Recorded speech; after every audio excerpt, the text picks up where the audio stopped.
কতদিন বাঁচতে চান? বাঁচার অনেক ইচ্ছা, তবে ভাগ্যে কি আছে জানি না। ওকে, বাঁচতে চাই।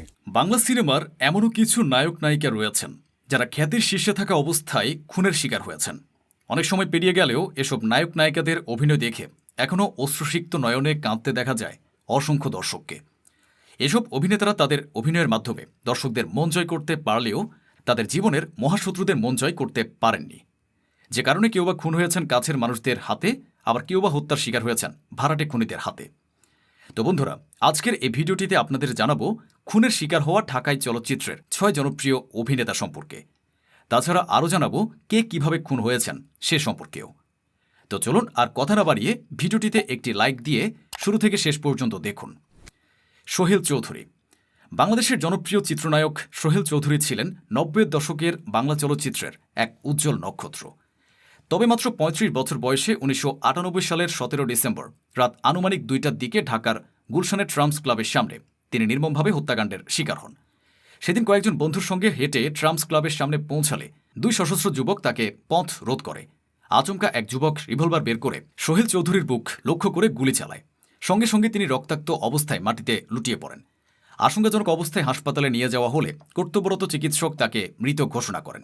ঘটনার পরপরই স্থানীয় জনতা আদনান সিদ্দিকী নামের এক সন্ত্রাসীকে হাতে নাতে ধরে পুলিশের হাতে সোপর্দ করে, যদিও বাকি সহযোগীরা পালিয়ে যেতে সক্ষম হয়। সে রাতে জিজ্ঞাসাবাদের জন্য পুলিশ ক্লাবের 11 জন কর্মীকে আটক করে। এ নৃশংস হত্যাকাণ্ডের খবরে পুরো চলচ্চিত্র অঙ্গনে নেমে আসে গভীর শোকের ছায়া। তদন্ত ও আইনি প্রক্রিয়ায় বহু বছর পার হয়ে গেলেও আজও কাঙ্ক্ষিত বিচারে কাঙ্ক্ষিত গতি আসেনি, আটকে আছে আদালতের দীর্ঘসূত্রতায়। স্বজন, সহকর্মী এবং অসংখ্য ভক্ত এখনও সেই বিচারে বিচারালয়ের পানে চেয়ে আছেন। অকাল প্রয়াত প্রিয় নায়ক সোহেল চৌধুরীকে আজও ভুলেনি বাংলা চলচ্চিত্র প্রেমীরা। শান্ত খান। নায়ক শান্তকে আপনারা তেমন ভালোভাবে না চিনলেও তিনিও কয়েকটি সিনেমায় নায়কের অভিনয় করেছেন, তবে কোনো সিনেমা হিট করাতে পারেননি। 2024 সালের 5 আগস্ট শেখ হাসিনা সরকারের পতনের পর চাঁদপুর থেকে পালিয়ে যাওয়ার সময় বিক্ষুব্ধ জনতার গণপিটুনিতে নিহত হন চিত্রনায়ক শান্ত খান ও তার বাবা চলচ্চিত্র প্রযোজক সেলিম খান। চিত্রনায়ক শান্ত খানের বাবা ছিল আওয়ামী লীগের প্রভাবশালী একজন নেতা, যে কারণে 5 আগস্ট বিকেলে সরকার পতনের খবর পাওয়ার পর সেলিম খান এবং শান্ত খান নিজ এলাকা ছেড়ে নৌপথে বা অন্য কোনো উপায়ে পালিয়ে যাওয়ার উদ্দেশ্যে রওনা হন। সদর উপজেলার বালিয়া ইউনিয়নের ফরক্কাবাদ বাজারে পৌঁছালে তারা প্রথমে বিক্ষুব্ধ জনতার মুখোমুখি হন ও জনরোষে পড়েন। পরিস্থিতি বেগতিক দেখে আত্মরক্ষার্থে সেলিম খান নিজের সাথে থাকা ব্যক্তিগত পিস্তল থেকে গুলি ছুড়ে জনতাকে ছত্রভঙ্গ করার চেষ্টা করেন। গুলির কারণে সাময়িকভাবে জনতা পিছিয়ে গেলে তারা সেখান থেকে দ্রুত সরে যেতে সক্ষম হন। ফরক্কাবাদ বাজার থেকে কিছুটা দূরে অবস্থিত বাগারা বাজারে পৌঁছালে আবারও একদল উত্তেজিত জনতা তাদের চারপাশ থেকে ঘিরে ফেলে। সেখানে পিস্তলের গুলি শেষ হয়ে যাওয়া বা জনতার বিপুল সংখ্যার কাছে তারা সম্পূর্ণ অসহায় হয়ে পড়েন। উত্তেজিত ও বিক্ষুব্ধ জনতা তাদের দুজনকে উন্মত্তভাবে পিটিয়ে মারাত্মক জখম করে। ঘটনাস্থলে বাবা ও ছেলের মৃত্যু হয়। সৈয়দা তানিয়া মাহবুব তিন্নি। বাংলাদেশের অন্যতম জনপ্রিয় অভিনেত্রী ও মডেল তানিয়া মাহবুব তিন্নিও খুন হয়েছেন। 1999 সালে তিনি র্যাম্প মডেলিং দিয়ে তার যাত্রা শুরু করেন। তার প্রথম টিভি বিজ্ঞাপন হ্যানোলাক্স ক্রিম দিয়ে তিনি পরিচিতি পান। তাছাড়া তিনি কয়েকটি টিভি নাটক ও সিনেমাতেও অভিনয় করেছেন। 2002 সালের 10 নভেম্বর মধ্যরাতে ঢাকার পোস্তগোলার বাংলাদেশ চীন মৈত্রী সেতুর নিচে 11 নম্বর পিলারের ফাউন্ডেশনের উপর তিনদের মৃতদেহ পাওয়া যায়। ওই রাতেই কেরানীগঞ্জ থানা পুলিশ মৃতদেহটি স্যার সলিমুল্লাহ মেডিকেল কলেজ হাসপাতালে নিয়ে যায়।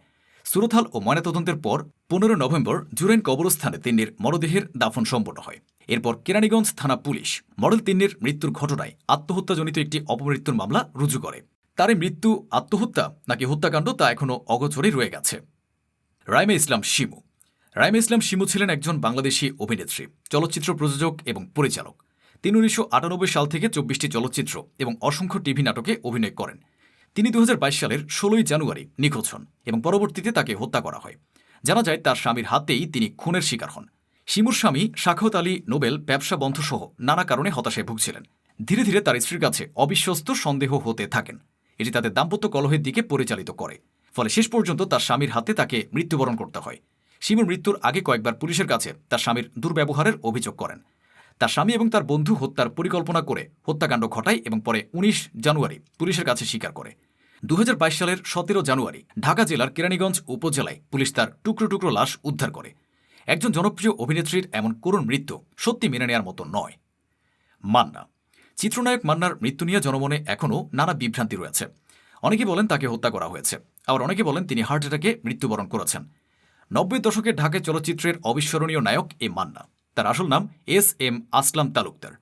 1964 সালে টাঙ্গাইলের কালিহাতী উপজেলার এলেঙ্গায় জন্মগ্রহণ করা এই শক্তিমান অভিনেতা 1984 সালে নতুন মুখের সন্ধানে কার্যক্রমের মাধ্যমে চলচ্চিত্রে আত্মপ্রকাশ করেন।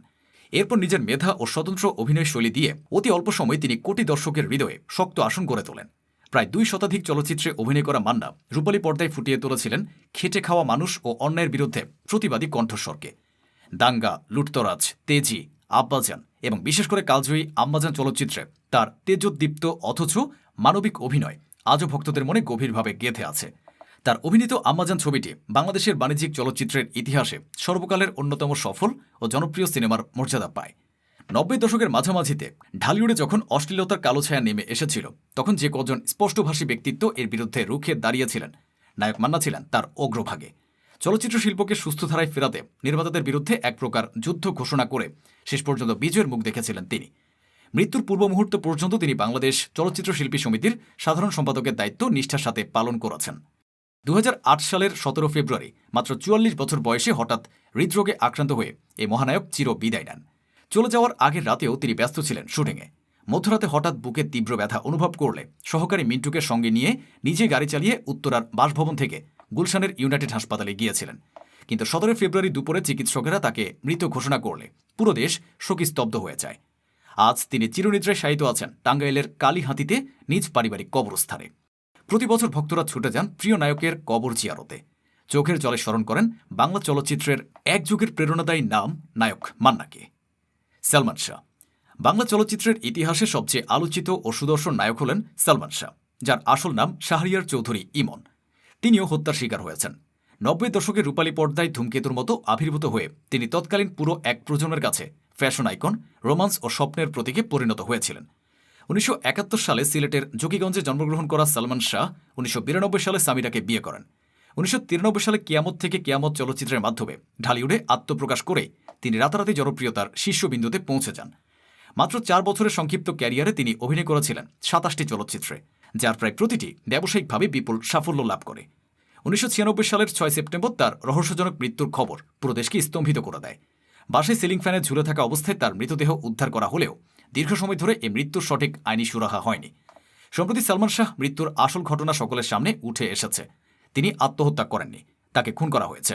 তাকে হত্যার পেছনে তার স্ত্রী সামিরা ও তার বন্ধু অভিনেতা ডন সহ আরও কয়েকজনের নাম উঠে এসেছে। তাকে পরিকল্পিতভাবে হত্যা করা হয়েছে বলে বিভিন্ন সূত্রে জানা গেছে। সম্প্রতি সালমান শাহ হত্যা মামলার অন্যতম আসামি ডনকে আটক করেছে পুলিশ।